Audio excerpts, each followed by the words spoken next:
నమస్కారం అందరికీ.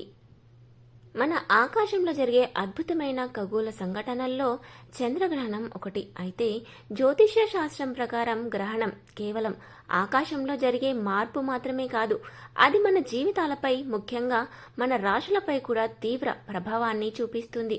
ఈ వీడియోలో మనం ఏ రాశుల వారికి ఈ గ్రహణం వల్ల శుభ ఫలితాలు కలుగుతున్నాయి, ఎవరు జాగ్రత్తగా ఉండాలి, మరియు దోష నివారణకు ఏ మంత్రాలు పఠించాలో వీడియోలో క్లియర్గా తెలుసుకోబోతున్నాం.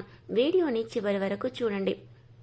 సాధారణంగా పౌర్ణమి రోజున భూమి యొక్క నీడ చంద్రునిపై పడినప్పుడు చంద్రగ్రహణం ఏర్పడుతుంది.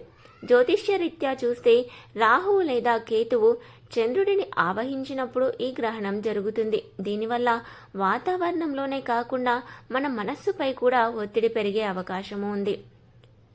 ఇక ఏ రాశుల వారికి శుభ ఫలితాలు పొందనున్నాయో ఇప్పుడు తెలుసుకుందాం. ముందుగా మేషరాశి. ఈ రాశి వారికి లాభస్థానంలో గ్రహణం ఏర్పడడం వల్ల ఆర్థికంగా కలిసి వస్తుంది. మిథున రాశి వారికి పాత సమస్యలు తొలగిపోయి ఉద్యోగంలో పురోగతి కనిపిస్తుంది. ఇక కన్యా తుల రాశి వారికి ధనలాభం మరియు సమాజంలో గౌరవం పెరుగుతుంది. ఇక సింహ కుంభ రాశి వారికి కొన్ని పనులు నెమ్మదిగా సాగుతాయి, ఆవేశంగా నిర్ణయాలు తీసుకోవద్దు. ధనస్సు మీన రాశి వారికి ఆధ్యాత్మిక చింతన పెంచుకోవడం వల్ల మానసిక ప్రశాంతత లభిస్తుంది.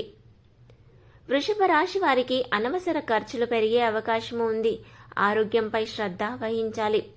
కర్కాటక రాశి వారికి చంద్రుడు మీ రాశి అధిపతి కాబట్టి చిన్నపాటి ఆందోళనలు ఉండవచ్చు, ఒత్తిడికి లోను కాకుండా ఉండాలి. ఇక వృశ్చిక మకర రాశి వారు ఎవరితోనూ గొడవలకు వెళ్ళకండి, ముఖ్యంగా ప్రయాణాల్లో జాగ్రత్త వహించాల్సిన అవసరం ఎంతైనా ఉంటుంది. గ్రహణ ప్రభావం నుండి బయటపడడానికి శాస్త్రం కొన్ని మంత్రాలను సూచిస్తుంది. గ్రహణ సమయంలో వీటిని పఠించడం వల్ల 1000 రెట్ల ఫలితాలు ఉంటాయి. అవి ఏంటంటే చంద్రబీజ మంత్రం, మహామృత్యుంజయ మంత్రం.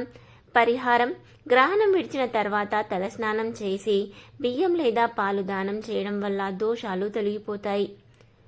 చూసారుగా, గ్రహణం అంటే భయపడవలసిన అవసరం లేదు, తగిన జాగ్రత్తలు తీసుకుంటే చాలు. మీ రాశి ఏమిటో కింద కామెంట్ చేయండి. ఈ వీడియో మీకు నచ్చినట్లయితే లైక్ చేయండి, షేర్ చేయండి, మరియు మరిన్ని జ్యోతిష్య విశేషాల కోసం మా ఛానల్ని తప్పకుండా సబ్స్క్రైబ్ చేసుకోండి. ధన్యవాదాలు.